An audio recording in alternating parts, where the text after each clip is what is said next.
Hello, everyone. Thank you for joining us today for the Johns Hopkins School of Education Mind, Brain, and Teaching Graduate Certificate virtual webinar. My name is Sion John. I'm the Assistant Director of Admissions at the Johns Hopkins School of Education. Also presenting today, we have Dr. Marielle Hardman and Dr. Rajni John Bull. Before we get started, I would like to share some friendly reminders. First, today's webinar is being recorded. We will be able to share a link with you after the event is complete. Also, please take a second to see if your mic is on mute and your video is turned off right now.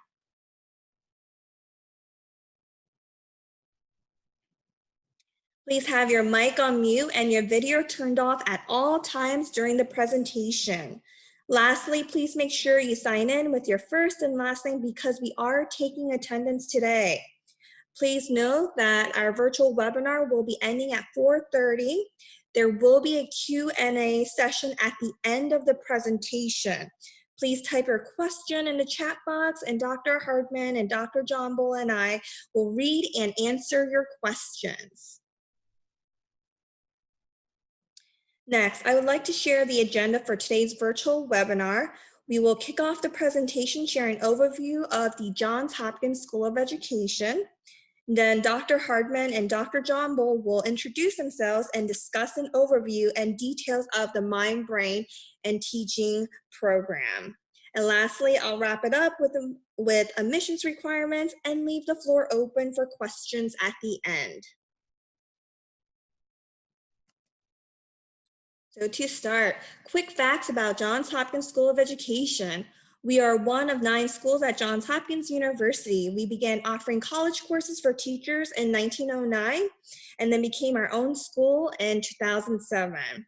For school enrollment, we have approximately 2,608 students and offer more than 30 graduate programs, which includes doctoral, master's, and graduate certificate programs. We have approximately 121 full-time faculty members and a strong network of 23,000 SOE alums.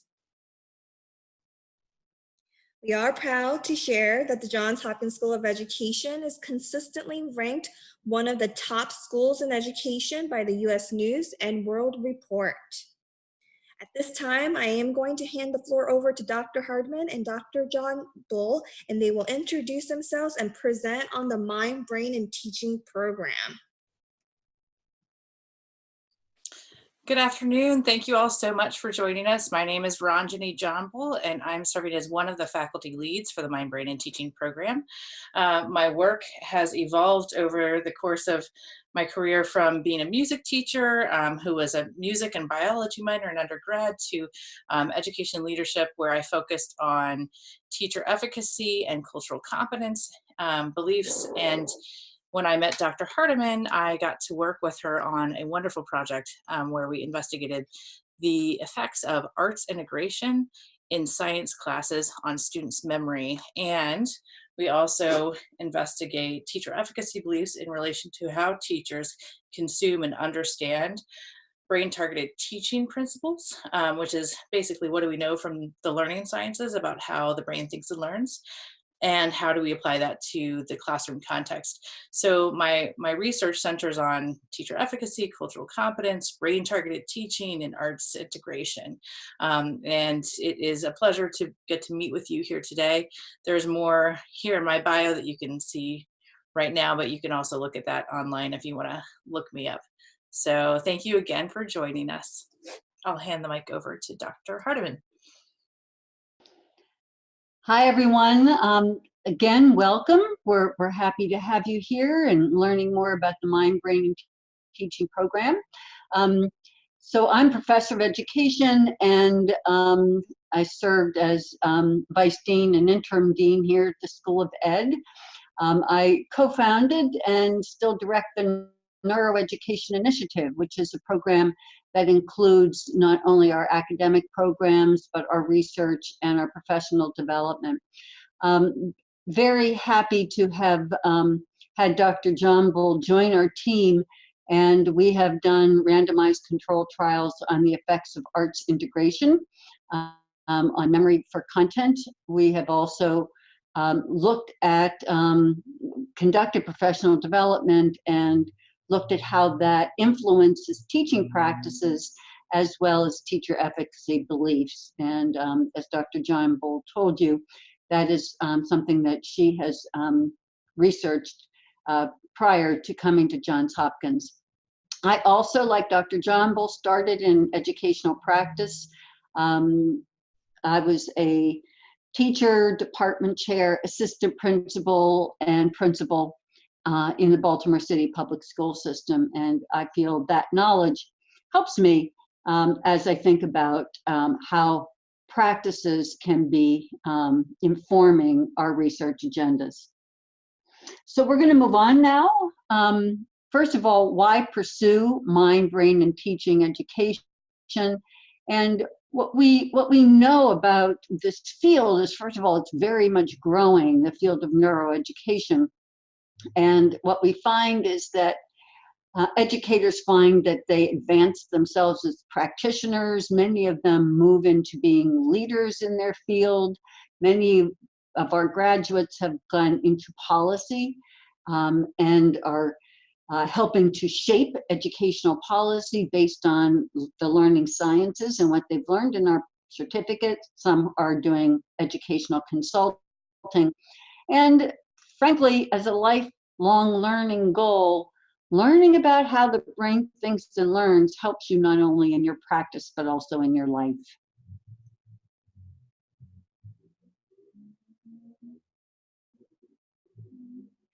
So we're going to look at the next slide now.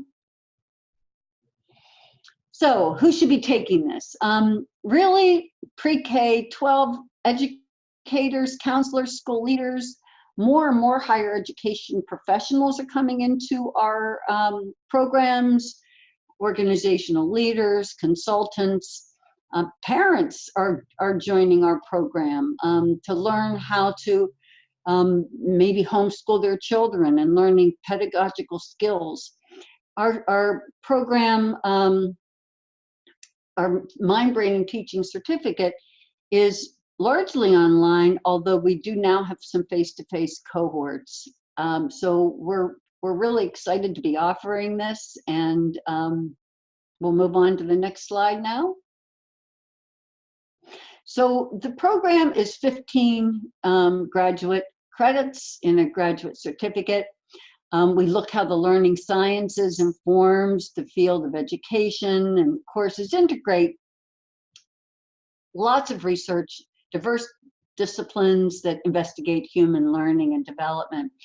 And you can see on the third bullet here how it integrates research from a number of different disciplines. And that's really the strength of this program, in that it focuses not just on education research, but research from broad learning sciences. And the other thing I think that's really important is that in all courses, we ask you to critically consider how the research that you are learning in the courses informs education practice and policies. This is not a program where we learn only theoretical approaches, but we really take theory to research to practice. Again, it's offered in a fully online format. The time frame for completion is 5 semesters, 2 academic years plus a summer, and courses are offered in a sequential order in a cohort structure. We have just started, though, with the advisor's permission for those who want to take the certificate in a shorter time frame to be able to double up the courses. And so this is a fairly new approach, and we hope that those students who want to do that will have the advisor's help and support. All right, we'll move on to the next slide. So advantages of the program, it's grounded in a brain-targeted teaching framework, and there are 2 books that I authored on brain-targeted teaching. We have 5 different programs at Hopkins that teaches that instructional framework, with this being one of the 5. And the model actually has been applied in pre-K classrooms all the way through higher education. It's being applied in the business context. It's being applied in coaching context. So we find that our students see themselves and see their profession as they're learning this model. And it does translate really into a variety of professional contexts. And we'll move forward. Okay, so those are the 2 books. The instructional framework of brain-targeted teaching does thread through all of the courses. And now we're going to talk to you about the courses. So Dr. John Bull, take it over. All right. I just want to add on a little bit to what Dr. Hardiman discussed in the Brain Targeted Teaching Instructional Framework, in that she developed this while she was a school principal in Baltimore City, in a school that was transformed from being on the watch list to being a blue ribbon school. And I think what's wonderful about this framework was it wasn't just Dr. Hardiman's idea, but it was in collaboration with teachers and in communication with teachers, and it reflects a framework that allows you to see how we can utilize the learning sciences research, relevant learning sciences research, in professional practice. There's a lot of learning sciences research out there that's very granular, and that's like 3 hops away from being applicable to educational practice or professional practice. And what I have loved about learning and applying and thinking about learning sciences research through this framework is that it gives us applicable ways to see the different research in different buckets, like the emotional climate, how we apply research regarding emotional climate in the classroom or in professional spaces, how we think about our physical spaces and attention and memory. So those are just a couple little teasers, but you could go online and get the book yourself if you wanted to. Learning it threaded throughout our courses, I think, is a really exciting way to integrate your knowledge and your practice and insights. So with that being said, we developed this cohort model to span 5 semesters, a fall, spring, summer, and a fall, spring. And we start with explorations in mind-brain teaching. This is where you will learn that model, but you'll learn about many of the different pieces of literature from the learning sciences that support different pieces within the model about the emotional climate, the physical environment, how to design learning, how to teach for mastery, creative problem solving, and how to assess learning. And while it sounds very K-12 oriented, we have practitioners taking pieces of, or this whole model, and applying it to professional practice with adults, with the lifespan, really, and in organizations as well.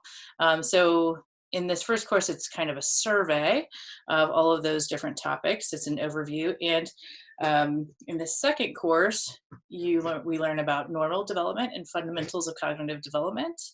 The third course, neurobiology of learning differences, talks about different trajectories for development and some of the neurobiology of the differences. So we know that not all brains are alike, and in fact, no brain is alike. Just like a thumbprint, all of our brains have a different neuro profile. So you get to learn about some of those things in neurobiology of learning differences, and that's followed up with cognitive processes of literacy and numeracy. So how do we take some of these developmental insights and apply them in 2 of the most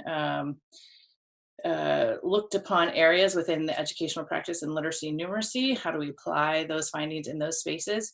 And then finally, in the last course is a survey course called Special Topics in Brain Sciences, and it's a capstone. It includes a capstone project where you get to dive deeply into a topic that you want, but we actually encourage you to do that throughout each of the courses, so that when it comes to your capstone application project, you've been building up some literature in a topic of interest or problem of practice to explore deeply in that final course.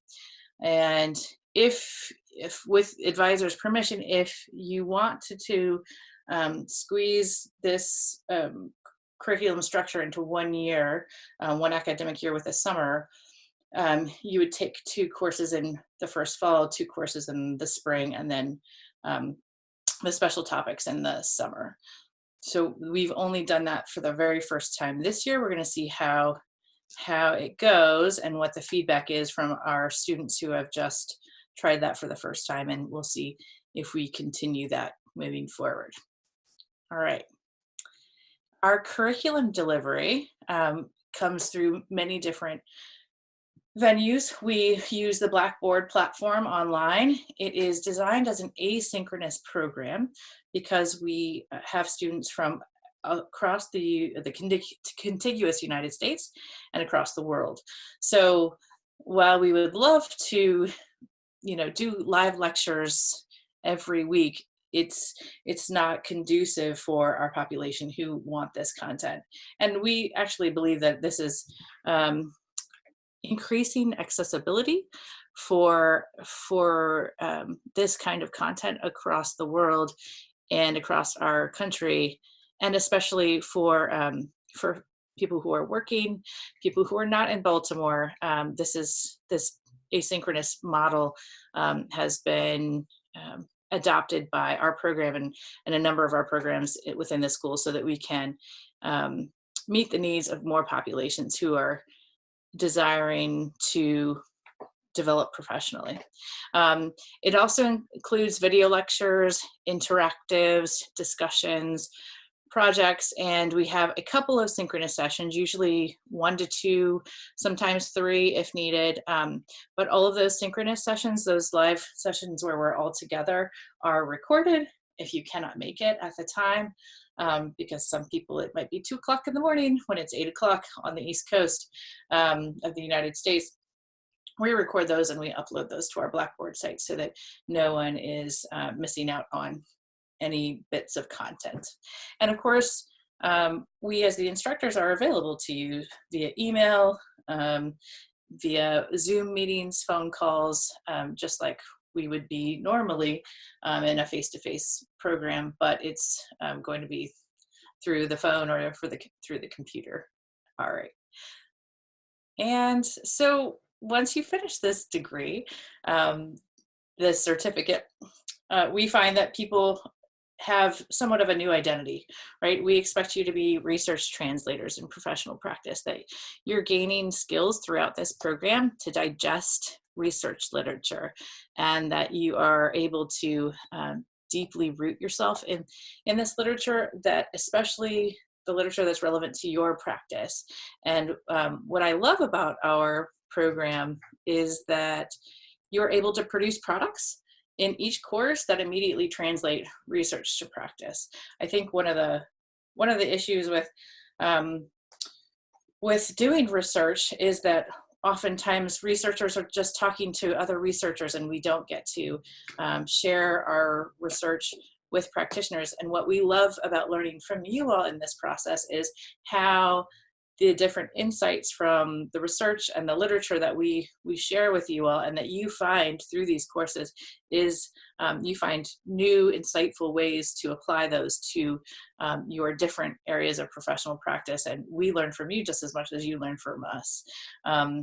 Many people walk away from this certificate considering themselves now neuroeducators, where you've become the nexus between mind, brain, teaching, research, and now people look to you within your context for what does the literature say about this thing, and what is true about the brain, what is not true about the brain.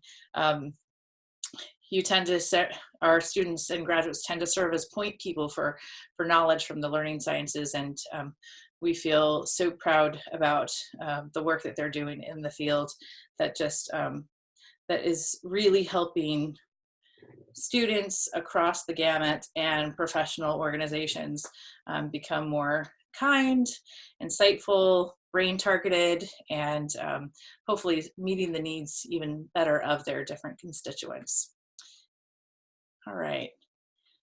These are some of the things that students have said at the end of the program. You can just have a look at those. It's always so refreshing to get to hear some of the qualitative comments from our students, not just a Likert scale, 1, 2, 3, 4, 5, did you like this? But hearing these rich stories from students really, really help us understand how people are digesting and applying and integrating this knowledge into their lives. All right. And one of the things that is very unique about Johns Hopkins University, Johns Hopkins University School of Education compared to other schools of education, is that you can take 2 of these certificates and combine them for the MSED degree. So if you're interested in pursuing a master's, you can actually specialize in 2 different certificates. So you could take the Mind, Brain, and Teaching and combine it with gifted education or urban ed, leadership in technology and integration, school administration supervision, or digital age learning and educational technology. There's also an interdisciplinary studies one where you take the MBT certificate and you add electives to combine it to the MSED degree. There's a lot of flexibility at our School of Education that you won't find at other schools of education where this kind of content might be offered.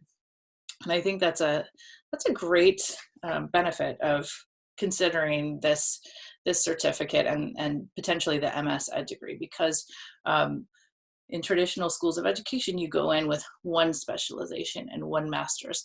But what we know is that people that have knowledge from multiple areas are able to solve problems in different ways than people who only know, one discrete area of information and knowledge within an educational context. So I encourage you to look through the other certificates online and consider the MSED as well. All right, I think I'm going to hand it back over to Sion. All right, so moving on to the application requirements. So applicants must submit a completed application, which can be found on our website. The application fee is $80. You will need also a resume, CV, 2 letters of recommendation, essay, official transcripts. We need all official transcripts, including institution you may have taken courses but did not receive a degree. So again, this is from all post-secondary institutions that you have attended. And lastly, you will need a writing sample. This writing sample should be between 750 and 1,500 words. Papers that are analytical or research focused are strongly preferred. However, if you do not have an appropriate sample of scholarly writing to submit, as an alternative, you may instead write a brief essay. So please visit our website to learn more about the alternative essay. There are a few additional steps you need to take in order to complete the application process if you are an international student. If your degree was completed outside of the US, you will need to complete a course-by-course evaluation, and additional information can be found on our website.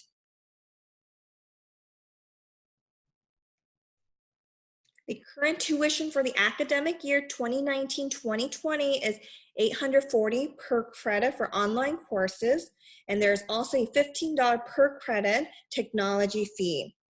Please note this excludes textbook, course materials, graduation fee, and registration fee. Additional fees could apply and are charged separately from tuition. We encourage you to view our tuition and fees page on our website for the most up-to-date information about tuition and fees so that you can understand the complete picture of the costs associated with becoming a student here at Johns Hopkins School of Education. If you're interested in applying for financial aid, we strongly encourage you to apply for financial aid when you start your application. Please note the priority financial aid application deadline listed on this slide. Please visit our website if you have any questions relating to financial aid. If you have any questions relating to your application, please feel free to email or call us. Also, this is the address you would use to send any supporting materials, such as official transcripts, if you choose to mail your official transcripts.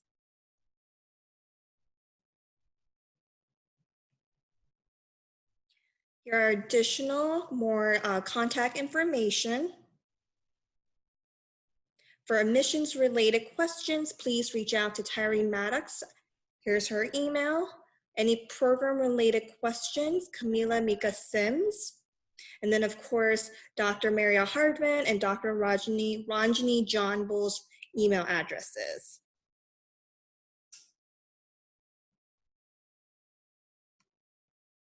Thank you for attending the Mind, Brain, and Teaching virtual webinar. At this time, Dr. Hardman and Dr. John Bull and I would like to open up the floor for questions. So please type your questions in the chat box.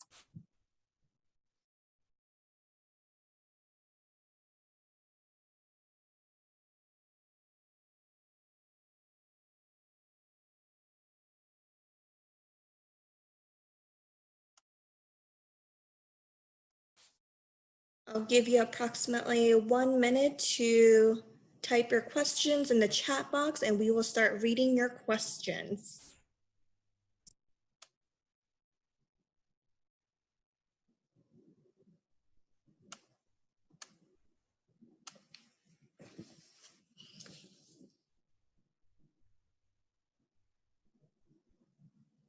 The very first question that we received,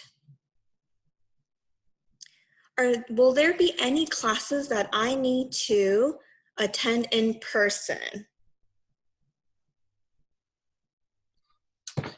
So this is Ranjani Jambal. There will not be any classes that you need to attend in person. The synchronous sessions, the live sessions that we have online on Zoom, you are welcome to attend those. You're not required to attend those. That's why we record them and then we upload them to the Blackboard site. So if your schedule does not allow, then you do not have to attend those live sessions. The next question we have from Stephanie is possible MSED with special education classes. Is this a possibility? So I'll address that.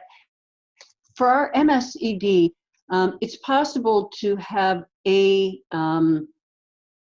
one certificate, and then you would take some core courses and build some electives around that. So that would be a possibility.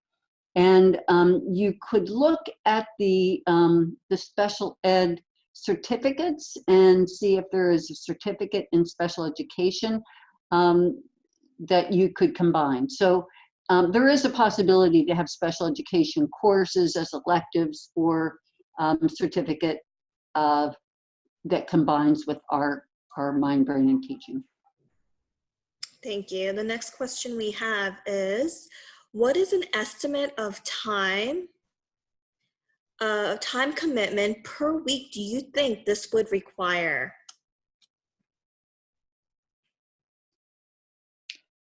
I would estimate between 5 and 10 hours per week. Mariel, would you estimate about that much? We've been running this program for 10 years and online for 10 years. And I would have to say that we have very little melt from it. Most of our applicants graduate, and they're working professionals. So if you are a working professional, I would not feel intimidated that you wouldn't be able to continue your job and get the work done for the program. It's rigorous. There's no doubt. There's a lot of writing, so we want to be honest about that. This is a program where we really do expect deep reading and writing. However, As I said, most of our applicants go through the program and do just fine. Well, very well. Thank you. We have two more questions. One is from Mia. Is this a degree that can be done part-time while doing a full-time job? Yeah, I think I just answered that. I think it's the same question, that most of the people who are in our program have full-time jobs and complete the program. Well, I think our percentage of completers is well into the above 95% range. Yeah, just to add on to that, I think doing the certificate program where it's the 5 courses, 1 course at a time is definitely more manageable than trying to do the MSED. Now, there are plenty of people that do the MSED and work full time, and they take 2 courses per semester generally, but it's even more manageable if you're just taking 1 course at a time, walking through the courses that way. So absolutely, definitely possible, and that's actually, we encourage it for you to be working full-time and doing this, because then you get to take the insights from our courses and apply them directly to your professional practice, and it enriches what you're doing and learning in our courses and the program. So yeah, thank you. Are there any research opportunities available if we elect to initiate a research project while working on the degree? I think Dr. Jumble would probably tell you that a lot of the students, especially those in special topics, have gone on to do some poster sessions and present at some conferences. Certainly action research all the way through can be done.